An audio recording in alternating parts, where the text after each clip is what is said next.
तर पाण्याचा विषय निघाला आहे. जेजुरीमध्ये 5-5 दिवसानंतर पाणी येते, याबाबत काय उपाययोजना काय करताय किंवा आपण काय लक्ष घालताय काय? कालच आम्ही त्या ठिकाणी रिव्ह्यू घेतला जेजुरीला, आणि जेजुरीला आत्ता मांडकी डोहातनं पाणी येतं आहे.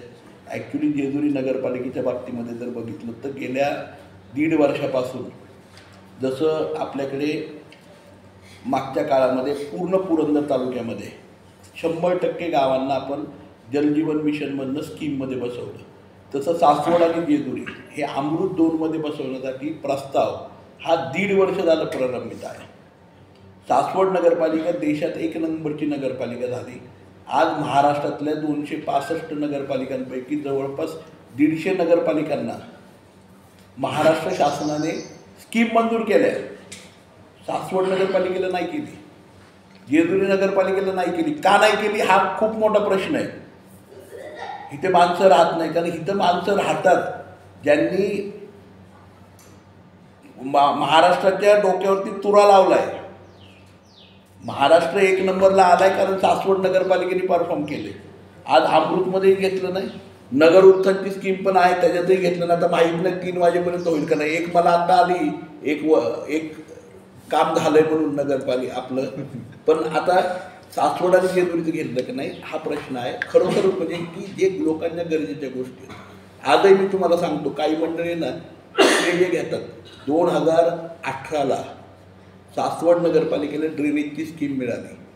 ड्रेनेजची स्कीम कोणी उपकार नाही केले, मी शिफारस करून आणले नाही की कोणी नाही आणले. सासवडकरांनी इंडिया बेस्ट इनोव्हेशन आणि बेस्ट प्रॅक्टिसेसमधली सगळ्यात चांगलं शहर म्हणून 1 नंबर मिळवला देशामध्ये.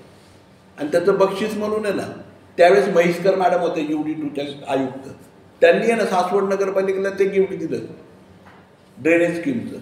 आजही पाण्याच्या बाबतीत आमचं तेच म्हणणं आहे, आम्हाला जे लागते आम्ही तुमचं म्हणजे परफॉर्म करणारं 100% मिळवणाऱ्या विद्यार्थ्याला तुम्ही घरी बसवताय आणि 35% वाल्यांना तुम्ही ॲडमिशन देताय.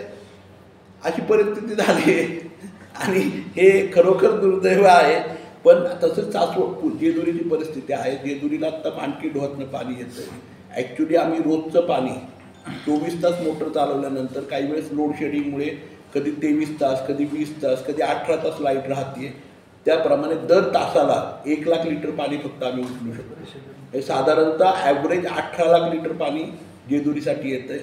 70 लाख लिटर पाणी आहे आमच्याकडे 5 दिवसामध्ये येतं आहे. जेजुरीला 60 लाख लिटर पाणी हे रोजचं लागतं.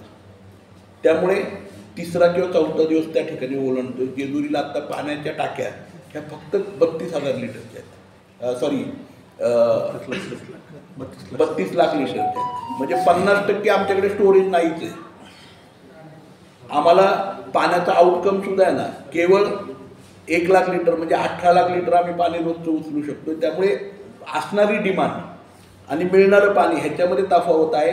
याला नवीन स्कीम ही आहे, त्याच्यासाठी प्रचंड फॉलोअप करतो. जेजुरीसाठी आणि सासवडसाठी आम्ही इनोव्हेटिव्हली वीरच्या धरणामधून पाण्याची स्कीम केली आहे.